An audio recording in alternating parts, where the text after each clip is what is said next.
জাতীয় দল থেকে ক্রিশ্চিয়ানো রোনালদো বিদায় নিলেই কি দেউলিয়া হওয়ার পথে হাঁটবে পর্তুগাল ফুটবল? শুনতে চরম অবিশ্বাস্য ও থমকে দেওয়ার মতো মনে হলেও নির্মম আন্তর্জাতিক ফুটবলীয় বাস্তবতা কিন্তু ঠিক এই মারাত্মক ক্ষতির দিকেই ইঙ্গিত দিচ্ছে।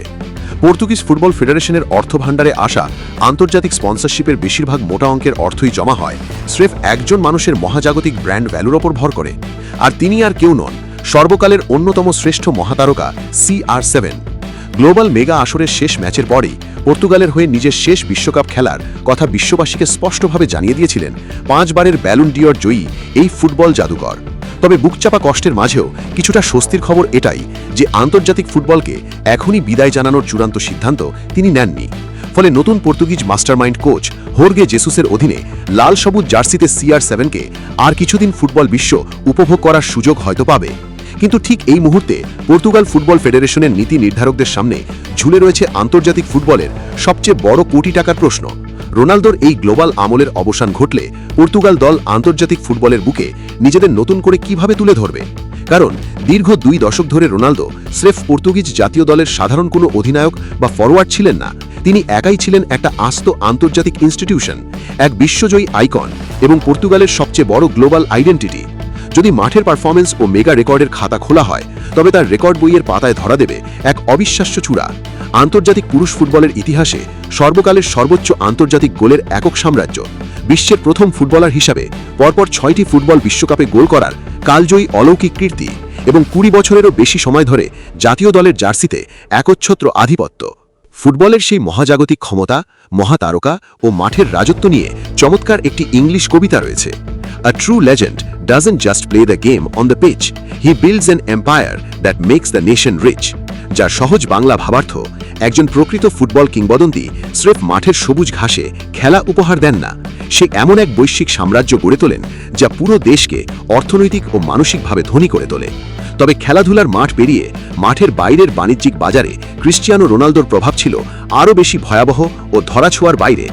অনেক আন্তর্জাতিক ক্ষেত্রে পর্তুগাল জাতীয় দলের 990 মিনিটের ফুটবল খেলার চেয়েও তার একক বাণিজ্যিক শক্তি ছিল বহুগুণে শক্তিশালী।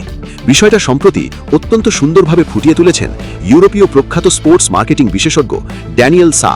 তার সূক্ষ্ম বাজার গবেষণামূলক বিশ্লেষণ অনুযায়ী, যদি পুরো পর্তুগাল জাতীয় দলের বাণিজ্যিক মূল্যের সাথে ইউরোপের আরও 4-5টি শীর্ষ জাতীয় ফুটবল দলকে একসাথে যুক্ত করা হয়, তবুও তাদের সম্মিলিত মোট ব্র্যান্ড ভ্যালুকে এক লহমায় তুড়ি মেরে পেছনে ফেলে দেবেন একক ক্রিশ্চিয়ানো রোনালদো।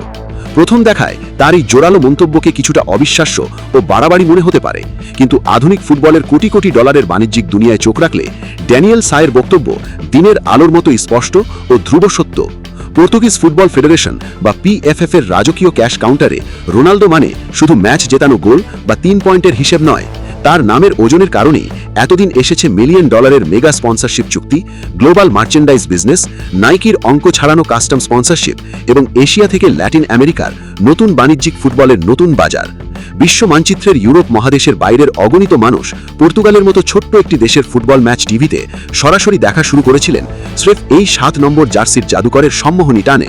স্পোর্টস বিশ্লেষক ড্যানিয়েল সা আরও মনে করেন, রোনালদো যেদিন আন্তর্জাতিক ফুটবলকে পাকাপাকিভাবে আলবিদা জানাবেন, সেই দিন পর্তুগাল অর্থমন্ত্রণে যে বিশাল শূন্যতা সৃষ্টি হবে তা তারা তাৎক্ষণিকভাবে কখনোই পূরণ করতে পারবে না।